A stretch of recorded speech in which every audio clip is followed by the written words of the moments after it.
6 a.m. Two fake cops pound on my door like I'm some kind of criminal. I'm standing there in my bathrobe while they wave plastic badges and threaten to arrest me for putting up a fence on my own damn property. $2,500 cash only, or you're going to jail right now, the fat one snarls. His partner's already got handcuffs out, metal clicking like he's done this song and dance before. The smell of cheap cologne and desperation fills my doorway. Here's what they don't know about me yet. I stay quiet, watching these clowns threaten to haul me away in an unmarked sedan. Because sometimes when people think they've got all the power, that's exactly when you let them show their true colors. My 70-year-old neighbor, Mrs. Patterson, paid them $8,000 last year just to avoid this exact scene. The Korean family down the street? They're considering moving because of these same threats. But see, I've got a little secret that's about to turn their whole world upside down. Drop your city below. This story gets insane, and I'm gonna need witnesses when it's over. 3 months before those fake cops showed up, I thought I'd found paradise. After my wife Sarah lost her battle with cancer, I couldn't stomach another day of city crime and politics. 15 years as a police chief, and I was done. Burnt out. Broken. I needed somewhere quiet to figure out how to live without the woman who'd been my anchor for 23 years.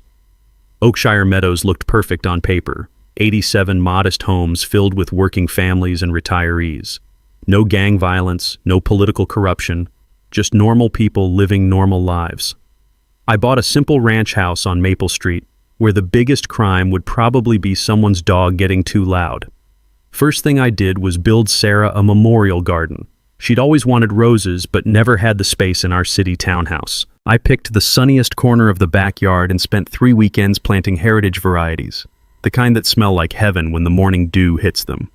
But the old chain-link fence looked like garbage, so I replaced it with beautiful cedar privacy panels. Cost me $1,200, worth every penny to give my wife's memory something dignified. That's when the devil in designer heels showed up. Delilah Thornfield. Picture a woman who thinks a white Escalade with custom president plates makes her royalty. She materialized in my driveway like a bad rash, her stilettos clicking on concrete with the sound of incoming trouble. The cloud of expensive perfume hit me before she even spoke, the kind that probably costs more than most people's rent. "Welcome to our little community," she purred, clutching a folder thick enough to choke a horse. "I'm Delilah, your HOA board president. We need to discuss your unauthorized construction project. 47 pages of rules." 47. Paint colors, mailbox heights, acceptable holiday decorations. This woman had regulations for things I didn't even know existed. But here's the kicker. I'd done everything by the book. Filed paperwork, got written approval from the previous board member, followed every ridiculous guideline to the letter. Delilah examined my documents like they were contaminated. "Oh, sweetie, these approvals died with the old board. New leadership, new standards. This fence violates Section 12B aesthetic requirements." The way she said "sweetie" made my skin crawl. 15 years dealing with criminals teaches you to recognize condescension disguised as authority. "Ma'am, I have legal written approval dated 3 weeks ago. From people who no longer matter." She actually smiled when she said it. "You have 72 hours to remove this eyesore or face escalating financial penalties." That evening, my neighbor Marcus showed up with beer and bad news. Marcus is a retired electrician with calloused hands and the kind of firm handshake that says everything about a man's character. We sat in my kitchen while he laid out the truth about my new neighborhood. "Brother, you just painted a target on your back," he said, the bitter smell of his coffee mixing with my growing dread. "Delilah runs a shakedown operation disguised as community standards. She targets anyone who looks vulnerable, new folks, elderly residents, immigrants, single mothers." The stories came pouring out. Mrs. Patterson, the sweet 70-year-old next door, had paid over $8,000 in bogus fines just to avoid harassment. The Korean family down the street got hit with cultural compliance violations for traditional garden decorations. A single mom named Sarah faced daily inspections until she coughed up $2,000 for children's toy storage violations. Her husband Vernon handles enforcement, Marcus continued. Failed contractor who couldn't make honest money, so now he invents problems for a living. They've perfected the art of legal extortion. As Marcus talked, something cold settled in my chest. For months after Sarah's funeral, I'd been sleepwalking through grief. But hearing about bullies targeting vulnerable families? That flipped a switch I'd forgotten existed. Maybe this wasn't the peaceful retirement I'd planned, but sometimes the fight finds you whether you're ready or not. 3 days later, Delilah returned with my first official violation notice and a $500 fine. War had been declared. She just didn't know who she was fighting yet. Day 2 of the Delilah show started at 7 a.m. with pounding that rattled my coffee cup. Not a neighborly knock. This was the sound of someone who thought they owned my front door. There she stood in full battle gear, designer blazer, clipboard clutched like a weapon, and Vernon lurking behind her like a discount henchman. The cloud of her perfume mixed with his cigarette stench created a toxic fog that made my doorway smell like a casino bathroom. "Mr. Wolf, you're being served formal violation notice," she announced, shoving certified mail at my chest hard enough to bruise. "500 initial fine, 50 per day accumulating penalty. Your fence is now classified as an unauthorized aesthetic disruption." Vernon was already at work, measuring my fence posts with the intensity of someone disarming a bomb. His hands shook so badly the tape measure kept snapping back, either too much caffeine or not enough of whatever kept him functional. "Ma'am, we discussed this yesterday. I have proper approval." From an invalidated authority structure. The way she said it made me think she'd been practicing legal-sounding phrases in the mirror. "Our engineering assessment confirms your modification disrupts community sightlines and property value optimization." Engineering assessment? For a fence? I watched Vernon struggle with basic addition on his inspection sheet and nearly laughed out loud. But something in Delilah's confident smirk told me this wasn't amateur hour. These people had done this before. That afternoon, I did what any good investigator does, followed the paper trail. County records painted an interesting picture. Back when I was working financial crimes, we learned that most legitimate HOAs register as nonprofits, file annual reports, maintain transparent finances. Delilah's organization? Missing every single required document. I remembered a case from my detective days where a fake charity scammed elderly donors. Same pattern. Impressive letterhead hiding complete legal emptiness. The bank records available through public filings showed $12,000 in payments to Vernon's maintenance company for work that neighbors swore never happened. Delilah had been writing herself checks for administrative consultation at rates that would make lawyers blush. Marcus connected me with the underground resistance that evening. Mrs. Patterson's living room smelled like lavender and quiet desperation as 6 neighbors shared their horror stories in hushed voices. "She targeted the Martinez family first," whispered Sarah from Oak Street, glancing toward the window like Delilah might be listening. $1,500 in fines for their garden statue. Called it inappropriate religious displays. Mrs. Patterson's arthritis-bent fingers spread out a manila folder thick with threatening letters. 2 years of documentation, she murmured. Every fine, every inspection, every middle-of-the-night intimidation visit. I kept thinking someone would eventually care. The pattern jumped out immediately. Elderly residents, immigrant families, single parents, anyone who looked vulnerable or afraid of authorities. Classic predator behavior I'd seen in every con artist I'd ever arrested. Vernon made his first real mistake the next morning. He showed up wearing what he claimed was an official building inspector badge, plastic thing that looked like it came from a costume shop. The serial numbers were obviously fake. I'd seen enough real badges to spot a knockoff from across the street. "Need to inspect your unauthorized structure," he announced, trying to shoulder past me. "Community standards give HOA authority for compliance verification on any property." That's when I knew we'd moved from harassment into criminal territory. My years investigating housing scams taught me that no HOA has legal authority to enter private property without permission. Vernon was either completely ignorant or betting I was too intimidated to know better. I let him play inspector while documenting every word. Sometimes the best way to catch criminals is giving them enough rope to hang themselves. 2 days later, the mail brought Delilah's next escalation. Official legal notice from Thornfield and Associates Legal Services demanding $1,200 in fines plus $300 in processing fees. The letterhead looked impressive until you examined the details. During my fraud investigation training, we learned that real legal documents include specific case numbers, court filing dates, verifiable attorney credentials. This document had threatening language and fancy fonts, but no actual legal substance. I ran the business name through state databases and found exactly what I expected. Nothing. No registered law firm, no licensed attorneys, no legal authority whatsoever. That's when the light bulb went off. This wasn't just an HOA power trip. This was mail fraud, which happens to be a federal crime, the kind that gets FBI attention and carries serious prison time. Vernon's fake badge, Delilah's fraudulent legal notices, the systematic targeting of vulnerable residents, every piece fit perfectly into a criminal conspiracy I'd seen prosecuted dozens of times. That night, staring at Sarah's memorial garden through my perfectly legal fence, I made a decision that would change everything. These predators had picked the wrong neighborhood to terrorize. Time to stop playing victim and start building the kind of case that puts criminals exactly where they belong. The hunter was about to become the hunted. Week 2 was when Delilah decided to bring in the cavalry. She'd assembled what she called her enforcement committee. 3 neighbors who'd apparently spent their whole lives waiting for someone to give them clipboards and fake authority.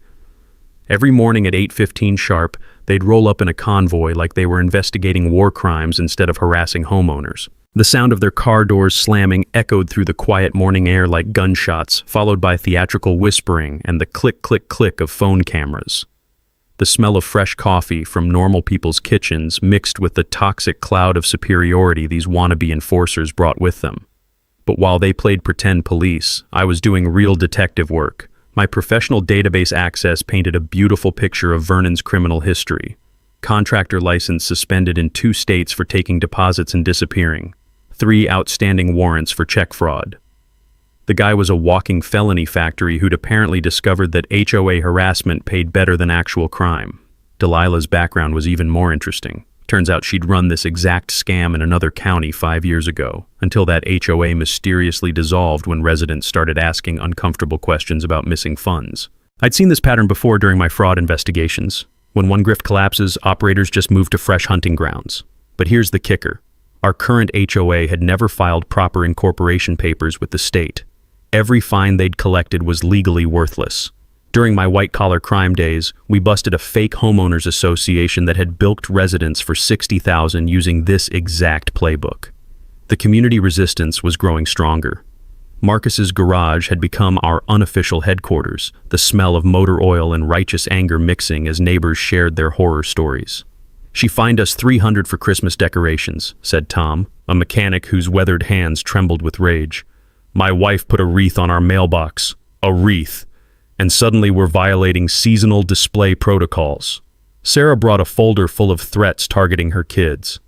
Vernon claimed my swing set violated safety standards. When I couldn't pay the fine, Delilah threatened to call child services and have my children removed for living in non-compliant conditions. That's when this stopped being about money and became about something much darker. Threatening someone's children to extort payment isn't just fraud. It's psychological warfare against the most vulnerable families in our community. Then Vernon made his biggest mistake yet. Thursday night around 11, my security cameras caught him skulking around my fence with a crowbar, the scraping of metal on wood cutting through the peaceful darkness like nails on a chalkboard. He spent 20 minutes trying to damage my memorial garden fence, the fence protecting my wife's roses, before leaving a handwritten threat under my mailbox. "Pay up or we make you pay," it read in Vernon's kindergarten handwriting. Standing in my backyard at midnight, reading threats against the sacred space I'd built for Sarah's memory, something cold and final clicked into place. This had moved beyond harassment into personal violation of everything I held dear. Delilah escalated Friday with another fake legal document claiming she had special connections with Chief Detective Morrison, who would personally arrest non-compliant residents. She boasted about the police department owing her favors for substantial community contributions. That actually made me laugh out loud. Morrison was a sergeant in financial crimes, a good cop I'd worked cases with, who definitely wasn't doing favors for suburban dictators. More importantly, his unit specialized in exactly the kind of fraud Delilah was running. But Saturday brought the moment that sealed their fate. Vernon showed up wearing a complete costume police uniform with special deputy badges, utility belt, and handcuffs that looked like toys. The whole outfit reeked of desperation and delusion, like watching a middle-aged man play dress-up with his childhood fantasies. "Sir, I'm authorized to issue citations and make arrests under special HOA enforcement statutes," he announced, trying to project authority while sweat stains spread under his polyester shirt. You need to come with me immediately to resolve outstanding violations. The statute he cited didn't exist. The badge was obviously fake. And impersonating a law enforcement officer carries felony charges that prosecutors absolutely love because they're slam-dunk convictions. I let him finish his entire delusional performance while recording everything. By the time Vernon had explained his imaginary authority, I had enough evidence to guarantee him serious prison time. That weekend, our documentation network exploded with evidence. Photos, videos, financial records, everything painting a clear picture of systematic discrimination. The Korean family had paid cultural compliance fees for traditional garden stones. Mrs. Patterson's bank showed $8,000 in payments for violations that never existed. Sunday night, I finally made the call that would change everything. The state attorney's office runs a special task force for HOA fraud, and they were fascinated by our evidence package. Better yet, Delilah and Vernon were already under investigation for identical schemes in 3 neighboring counties. The perfect storm was brewing, and these criminals had no idea they were about to get swept away by it. Week 3 was when Delilah decided to play with fire. Literally. The morning mail brought her latest fantasy, an official-looking lien document claiming my property was subject to immediate foreclosure for unpaid fines totaling $5,200. The paper felt like grocery store receipt stock, with ink that smudged when I touched it, and a fake notary seal that looked like it came from a cereal box prize. But filing false property liens isn't just harassment. It's a federal felony that can destroy someone's credit and ability to sell their home. During my fraud investigation days, I'd seen families lose everything because criminals filed bogus liens they couldn't afford to fight in court. Delilah had just crossed from petty crime into life-destroying territory. I called the county clerk's office to confirm what I already knew. No liens existed against my property. But while I had them on the phone, I requested the HOA's complete financial filing history. What I found made my blood run cold. This wasn't just embezzlement. The bank records showed a sophisticated money laundering operation spanning 3 counties. Vernon's shell companies had received over $80,000 in fraudulent maintenance contracts. Delilah's signature appeared on forged insurance claims for property damage that never happened. They were running a criminal enterprise that made local drug dealers look like amateur hour. The community resistance meeting that week felt different. Desperate families finally understanding they were victims of organized crime, not neighborhood disputes. Mrs. Patterson's basement smelled like fear and determination as 27 residents shared stories that painted a horrifying picture. "They threatened to have my grandchildren removed from my care," whispered elderly Dorothy Bellamy, her hands shaking as she spoke. "Said my garden gnomes created hazardous conditions that endangered minors. I paid $3,000 just to keep my family together." That's when the true evil became clear. These weren't random harassment tactics. They were psychological warfare designed to terrorize the most vulnerable people in our community. Every threat was calculated to cause maximum emotional damage. Sarah, the single mom, broke down completely while describing Delilah's latest attack. She called Child Protective Services and reported me for neglect because my kids' bikes weren't stored properly. I spent 6 hours convincing a caseworker that my children were safe while Vernon photographed everything for his evidence file. The room went dead silent. Using child welfare agencies as weapons against innocent families? That crosses every line that exists between harassment and pure evil. But Vernon's next move made everything personal in a way I'll never forgive. Tuesday night around midnight, I woke to the smell of smoke and the sound of crackling flames outside my bedroom window. Vernon wasn't just trying to damage my fence anymore. He was attempting to burn down my memorial garden with a homemade torch device that looked like something a meth head would build. The roses I'd planted for Sarah were already singed, their petals blackened and curling from the heat. 23 years of marriage, 6 months of grief, and countless hours building something beautiful to honor my wife's memory. All of it being destroyed by a small-time criminal with delusions of authority. I grabbed my service weapon and confronted Vernon in my backyard. The smell of burning roses mixing with fuel vapors from his improvised torch. His eyes were glassy with whatever cocktail of substances was keeping him functional, and his hands shook so badly he nearly dropped the burning device on himself. "You picked the wrong memorial to destroy," I said quietly, close enough that he could smell the authority radiating from someone who'd spent 15 years handling much more dangerous criminals than him. Vernon dropped the torch and ran like the coward he'd always been. But the damage was done. Half of Sarah's roses were destroyed, their charred stems standing like tombstones in the garden I'd built to heal my broken heart. That's when this stopped being about justice and became about revenge. Delilah's desperation reached insane levels Thursday, with a neighborhood-wide campaign claiming she'd coordinated with federal law enforcement for mass arrests of non-compliant terrorists. The flyers included photos of community leaders with wanted stamps across their faces and phone numbers for voluntary surrender before coordinated raids commence.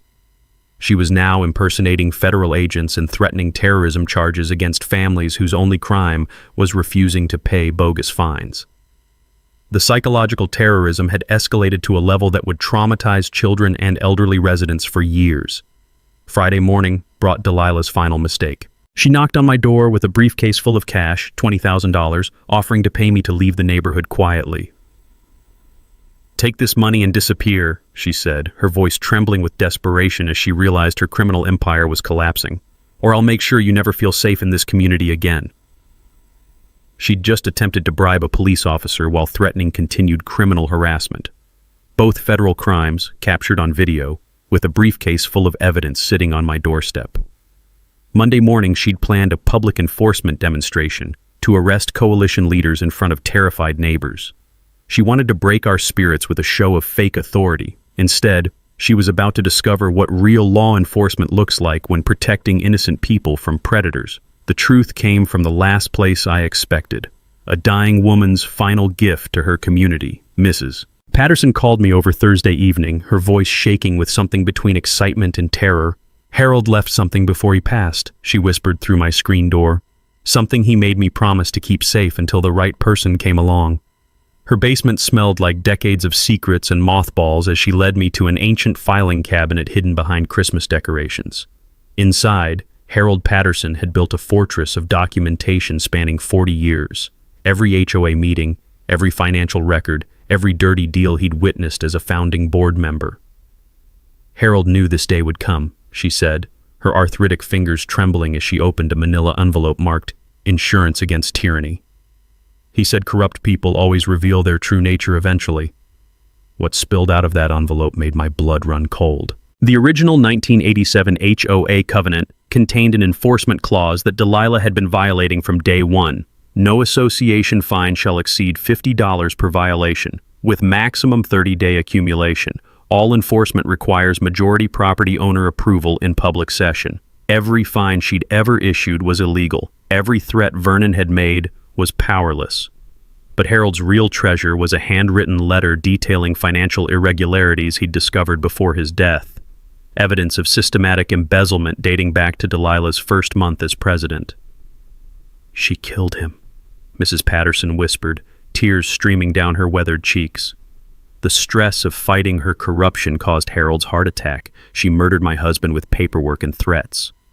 That's when this became personal in a way that transcended professional duty. These criminals hadn't just stolen money, they'd literally terrorized a good man to death.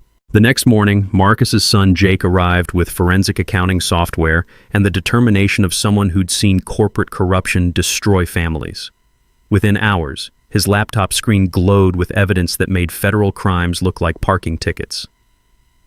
"Dad, this is fucking unbelievable," Jake muttered, his fingers dancing across financial records that painted a picture of pure evil. "They've stolen over $200,000, but that's not even the worst part." The pattern Jake uncovered made my detective instinct scream. Every major fine coincided with residents facing financial stress. Divorce proceedings, medical emergencies, job losses. Delilah wasn't randomly targeting people. She was monitoring public records and striking when families were most vulnerable. "Look at this," Jake said, highlighting transactions that glowed red with criminal intent.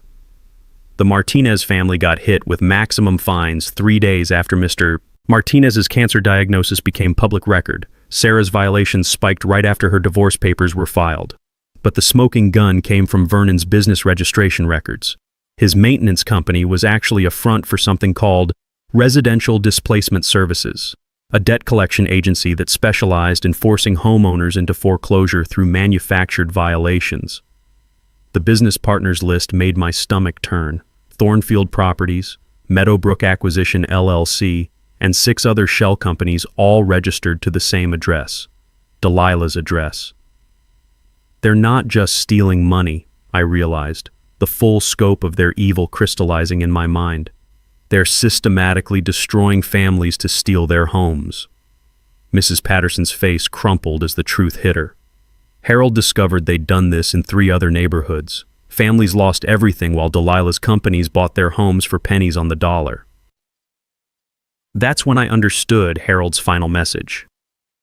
This wasn't about HOA violations or neighborhood disputes. This was about predators who'd perfected the art of destroying American families for profit.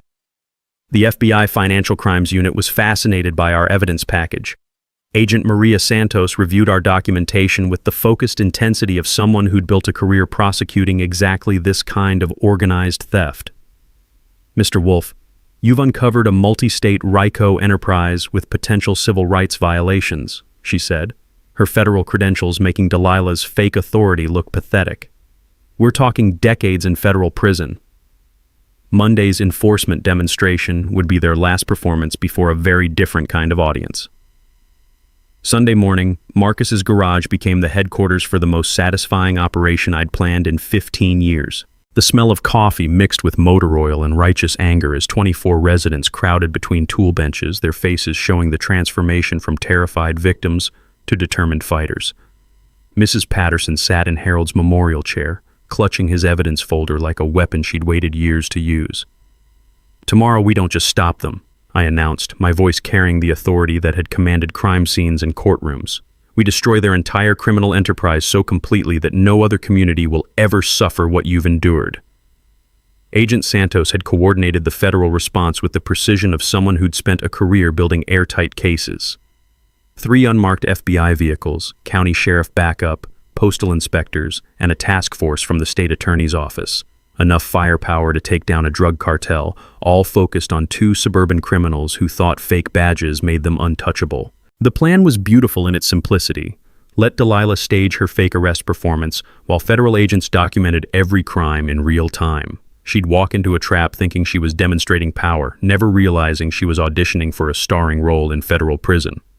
Sarah, you're our primary target, I explained to the single mom who'd volunteered for the most dangerous role. Her hands trembled slightly, but her voice stayed steady.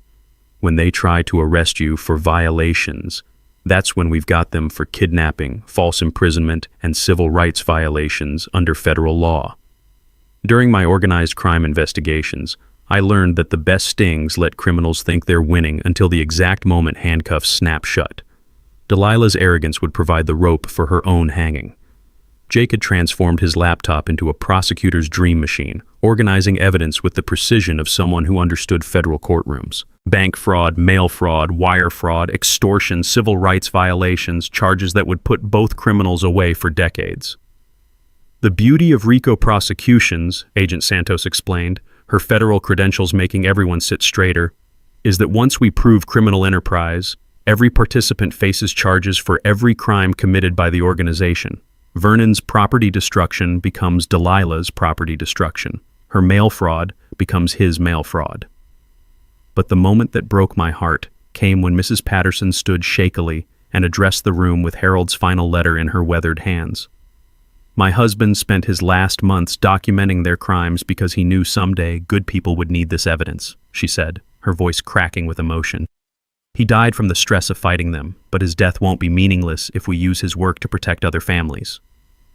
The garage fell silent except for the sound of grown men wiping their eyes. Harold Patterson had literally died fighting these criminals, and tomorrow his evidence would help put them away forever. Marcus coordinated the technical aspects with the efficiency of someone who'd managed construction crews for 30 years. Tom, you handle audio from your kitchen using your son's studio equipment. Martinez family covers Spanish documentation for the discrimination charges. Everyone else maintains visual coverage from windows and porches. The teenagers had insisted on roles too, live streaming everything to social media for real-time documentation that couldn't be suppressed or destroyed. In the digital age, justice happens in public where everyone can witness it, but our secret weapon was community psychology. These families had endured months of terror from people who seemed to have unlimited authority. Tomorrow they'd watch their tormentors exposed as pathetic criminals whose power existed only in their own delusions. When this ends, I promised the group, every stolen dollar gets returned with federal interest. Your families get restitution damages. And these predators spend the rest of their lives in cells thinking about the communities they destroyed. I'd worked enough federal asset forfeiture cases to know the government doesn't mess around when recovering stolen money.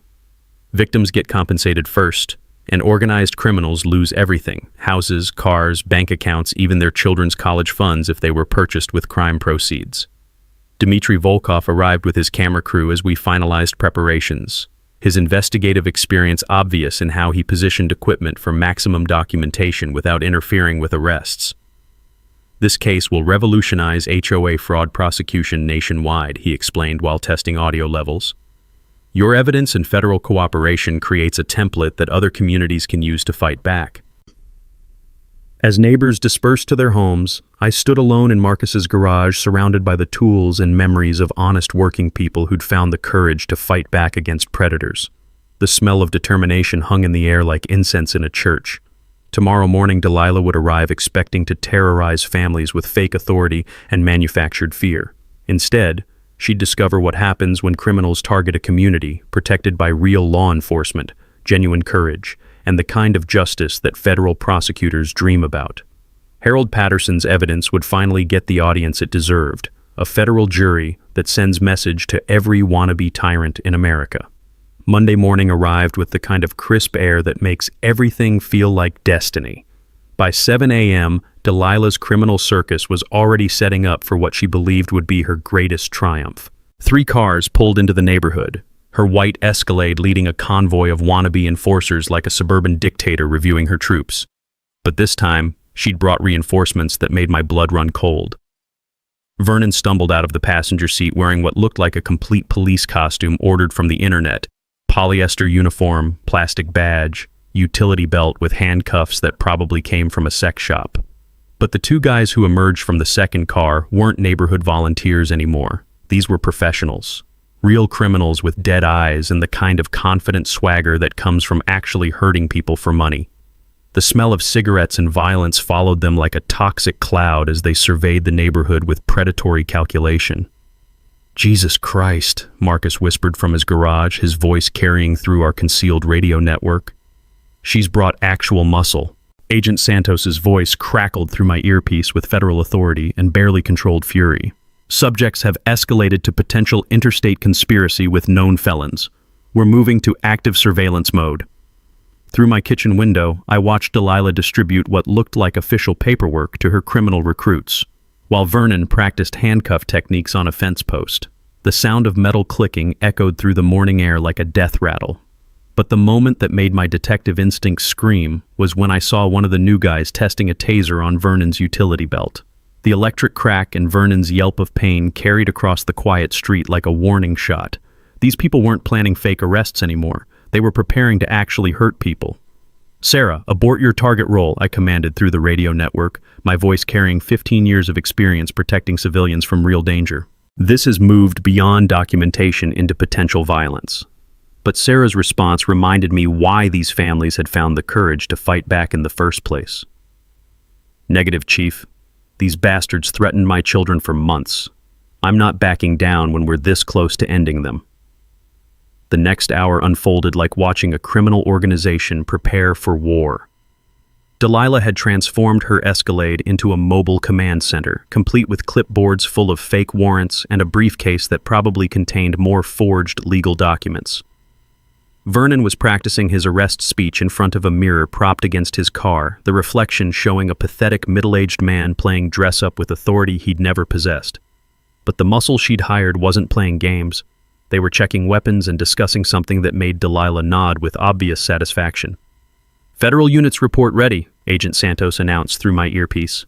"Postal inspectors in position for mail fraud documentation, county sheriff standing by for local charges. We've got enough firepower here to arrest half the state if necessary." The beautiful irony was that Delilah's escalation into actual criminal muscle would add federal conspiracy charges that carried mandatory minimum sentences. She'd just upgraded her potential sentence from years to decades because she couldn't control her need for theatrical dominance. At 8:30, the performance began. Delilah emerged from her mobile command center wearing what looked like a judge's robe over her business suit. carrying a gavel that she'd apparently brought for dramatic effect.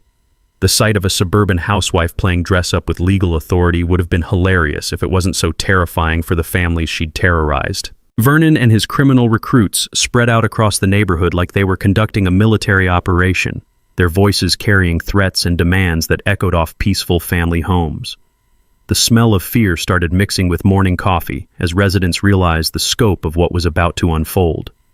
"Attention residents," Delilah announced through a bullhorn that made her voice sound like a carnival barker selling tickets to hell. "Enforcement action commencing immediately. All violators will be processed through proper channels." But her first target choice revealed the depth of her cruelty. Instead of starting with me or the other coalition leaders, she headed straight for Mrs. Patterson's front door. The 70-year-old widow who'd lost her husband to the stress of fighting their corruption. The woman whose evidence would help convict them. The most vulnerable person in our entire community. "Federal units target is threatening elderly victim," I reported through my radio, my voice tight with controlled rage. "Request immediate intervention authorization." Agent Santos's response carried the weight of federal law enforcement and personal satisfaction.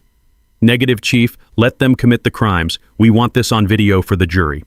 Watching Delilah pound on Mrs. Patterson's door with fake authority, while real federal agents documented every word for prosecution, was like watching justice prepare to spring its most satisfying trap. The predators had no idea they were about to become prey. The moment Mrs. Patterson opened her door, everything changed.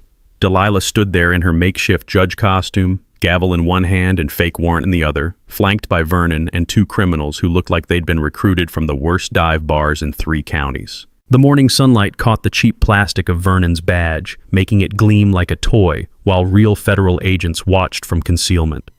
"Dorothy Patterson, you're under arrest for conspiracy to undermine lawful community authority," Delilah announced, her voice carrying through the quiet neighborhood like a death sentence. "Failure to comply will result in immediate prosecution for domestic terrorism." Domestic terrorism. She'd actually used those words against a 70-year-old widow whose only crime was keeping her dead husband's evidence of their criminal enterprise. Mrs. Patterson's voice trembled but stayed strong as she clutched Harold's memorial folder against her chest. "I haven't broken any laws, Delilah. You're the one who's been stealing from families and terrorizing innocent people." That's when Vernon made the mistake that sealed their fate forever. He grabbed Mrs. Patterson's arm and tried to force handcuffs on her wrists while she stood in her own doorway, surrounded by the smell of chamomile tea and decades of peaceful living. The sound of metal clicking against her fragile bones echoed through the morning air like breaking glass. "Ma'am, you're resisting lawful arrest," Vernon slurred, his breath reeking of whatever liquid courage he'd needed to assault an elderly woman. "We're authorized to use necessary force to ensure compliance." Through my radio earpiece, Agent Santos's voice crackled with barely controlled federal fury. "That's it. That's felony assault, false imprisonment, and elder abuse, moving to immediate intervention." But before federal backup could react, something beautiful happened that I'll remember for the rest of my life. Every door on the street opened simultaneously. Marcus emerged from his garage with a tire iron.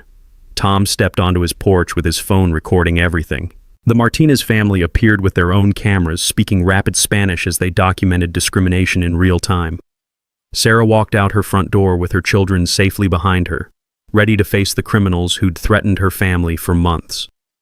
24 households, 47 residents, all standing witness to federal crimes being committed against their neighbor. Delilah's confidence evaporated like morning mist as she realized her audience wasn't terrified families anymore. It was an organized community that had found the courage to fight back.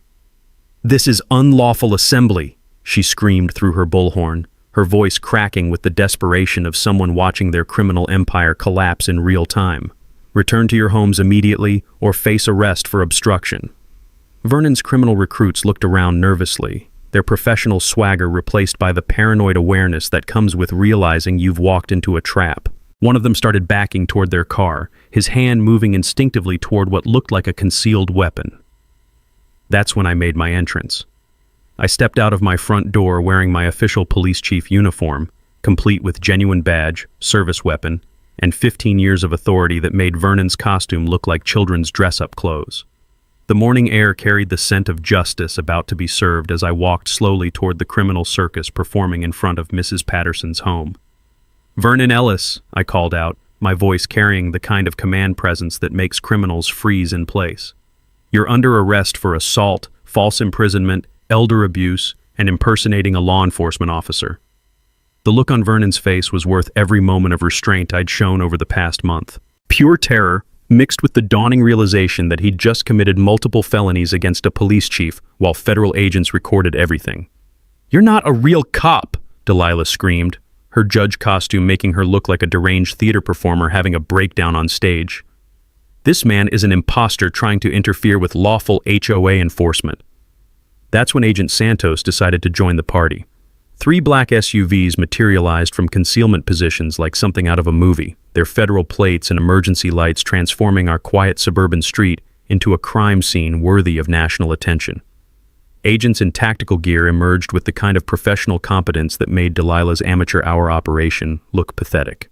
"FBI," Agent Santos announced, her voice carrying the weight of federal law enforcement as she approached our criminal performers. "Delilah Thornfield, Vernon Ellis, you're under arrest for conspiracy, racketeering, mail fraud, wire fraud, elder abuse, and civil rights violations." The sight of real handcuffs clicking onto the wrists of people who'd terrorized families with fake authority was the most beautiful sound I'd heard since Sarah's last "I love you." Vernon actually wet himself. Right there on Mrs. Patterson's front lawn, in front of 47 witnesses and multiple federal cameras documenting everything for prosecution. Justice has never smelled so sweet. The moment those federal handcuffs clicked shut, our quiet suburban street transformed into the stage for the most satisfying public humiliation I'd ever witnessed. Delilah stood there in her ridiculous judge costume, real FBI cuffs replacing her fake authority, while Agent Santos read rights that would echo in federal courtrooms for years. The smell of Vernon's fear-induced accident mixed with the crisp morning air as neighbors emerged from every house to witness justice being served live and in person. "This is illegal detention!" Delilah screamed, her voice cracking like a teenager whose parents just discovered their secret party. "I demand to speak with Chief Detective Morrison immediately. We have special arrangements with local law enforcement." That made me laugh out loud for the first time in months. "Ma'am, Morrison is a sergeant in financial crimes," I announced, my voice carrying across the gathering crowd of witnesses. "And the only arrangement you have now is with the federal prison system." Agent Santos stepped forward with the kind of professional authority that makes criminals realize their world is ending. "Delilah Thornfield, Vernon Ellis, you're charged with conspiracy to commit racketeering under RICO statutes. Each count carries 20 years federal time." But Delilah wasn't finished embarrassing herself yet. "You don't understand," she pleaded, mascara running down her cheeks as reality crashed through her delusions of power. "We're community leaders. We maintain property values. These people need us to keep order." Mrs. Patterson stepped forward, Harold's evidence folder clutched against her chest like armor, her voice stronger than I'd ever heard it. "Order? You terrorized families. You stole money from children. You killed my husband with stress and threats." The crowd of neighbors pressed closer, 47 witnesses creating a circle of accountability around criminals who'd hidden behind fake authority for too long. Sarah held her children close while they watched their tormentors being led away in real handcuffs by real law enforcement. "My kids asked me why bad people were allowed to hurt families," Sarah called out, her voice carrying across the street. "Now they get to see what happens when good people fight back." That's when Dmitry Volkov and his camera crew stepped forward, transforming our neighborhood justice into national news coverage that would inspire communities across the country. This is investigative reporter Dmitry Volkov reporting live from Oakshire Meadows, where federal agents have arrested the leaders of what prosecutors are calling the largest HOA fraud conspiracy in state history. Vernon tried one last pathetic escape attempt, stumbling toward the news cameras while handcuffed, apparently thinking media attention might save him from federal prosecution. "This is entrapment," he slurred, his costume police uniform making him look like a drunk Halloween partygoer arrested for public intoxication. We were conducting legitimate community enforcement under special authority. Agent Santos held up Vernon's fake badge for the cameras, its cheap plastic construction obvious under television lighting. This defendant attempted to impersonate federal law enforcement while assaulting elderly residents. The badge number belongs to a deceased officer from another state. The crowd's collective gasp was audible as neighbors realized how close they'd come to real violence from criminals who'd escalated far beyond harassment into dangerous territory. Marcus stepped forward, his weathered hands steady as he addressed the cameras with the authority of someone who'd spent 30 years building communities instead of destroying them. "These criminals targeted the most vulnerable families in our neighborhood," he said, his voice carrying the weight of honest work and genuine community leadership. "Elderly folks, immigrants, single parents, anyone they thought wouldn't fight back." But the moment that brought tears to my eyes came when Mrs. Patterson approached the federal agents with Harold's memorial folder, her voice breaking with emotion as she made his final contribution to justice. "My husband documented their crimes for 2 years because he knew someday good people would need this evidence," she announced for the cameras and the community. "He died fighting them, but his death means something if it protects other families." The federal agents handled Harold's evidence with the reverence it deserved, documentation that would help convict organized criminals and prevent other communities from suffering the same systematic abuse. As federal vehicles departed with their criminal cargo, I stood in my driveway surrounded by neighbors who'd transformed from terrified victims into empowered citizens. The smell of morning coffee was replacing the stench of fear that had poisoned our community for months. "Ladies and gentlemen," I called out, my voice carrying across the crowd of families who'd found the courage to fight back against predators. "This is what happens when good neighbors stand together against criminals who think fake badges make them untouchable." The applause that followed echoed off every house on our street, 47 families celebrating the kind of justice that reminds you why community matters more than individual power. Delilah and Vernon were about to discover what real authority looks like when it's designed to protect people instead of exploit them. 3 months later, our neighborhood smelled like barbecue smoke and blooming roses instead of fear and desperation. The federal asset forfeiture had worked exactly like I'd promised. Every stolen dollar came back with interest, plus punitive damages that turned victims into victors. Mrs. Patterson received $18,000, enough to repair Harold's neglected memorial garden and install the security system she'd always wanted.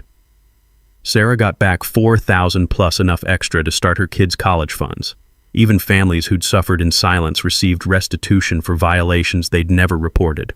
Delilah got 22 years in federal prison. Vernon received 15 years plus mandatory restitution that would follow him for the rest of his pathetic life. Their criminal recruits were serving shorter sentences in exchange for testimony that helped convict similar operations in 7 other states. But the most beautiful justice came from watching our community heal itself. The legitimate HOA election drew 89% voter turnout, the highest in county history.